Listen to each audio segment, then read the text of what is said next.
வணக்கம், என் பேர் மாரீஸ்வரன், சிவகாசி, விருதுநகர் மாவட்டம். நான் மதுபானம் குடித்து கல்லீரல் பாதிப்பாயிடுச்சு.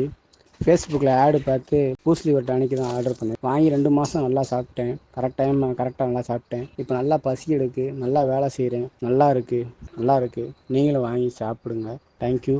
லிவ் பிரேம். ஃபேட்டி லிவர் இருக்கிறவங்களுக்கு ஒரு சில அறிகுறிகள், அதுவும் எஸ்பெஷலி மது குடிக்கிறவங்களுக்கு வந்துட்டு அடிக்கடி வர பிரச்சனைகள்னு பார்த்தீங்கன்னா பசி எடுக்கிறது குறையும், செரிமான பிரச்சனைகள் இருக்கும், எப்போவுமே ஒரு நெஞ்சு எரிச்சல் இருக்கும், கேஸ் வரும், ஏப்பம் வரும். இது சில பேருக்கு வயிறு வலி, வயிறு வீக்கம், மோஷன் போகிறதுல சிக்கல், இந்த மாதிரி தூக்கமின்மை, கல்லீரல் சூடாகும் போது தூக்கம் வராது, தூக்கமின்மை, இதெல்லாமே பார்த்திங்கன்னா அந்த ஃபேட்டி லிவர் கண்டிஷனோட அசோசியேட்டாக இருக்கிற பக்க விளைவுகள். நமக்கு இந்த நோய் எதிர்ப்பு சக்தியை கொடுக்கறது இதுதான். அதனால தான் கல்லீரல் பாதிப்பு இல்லாதவங்க கூட கல்லீரலை புதுப்பிக்கக்கூடிய இந்த பூஸ்லிவ் எடுத்துக்கிறதுங்கிறது ரொம்ப ரொம்ப நல்லதுங்க. பூஸ்லிவ், இதுவே சரியான தீர்வு.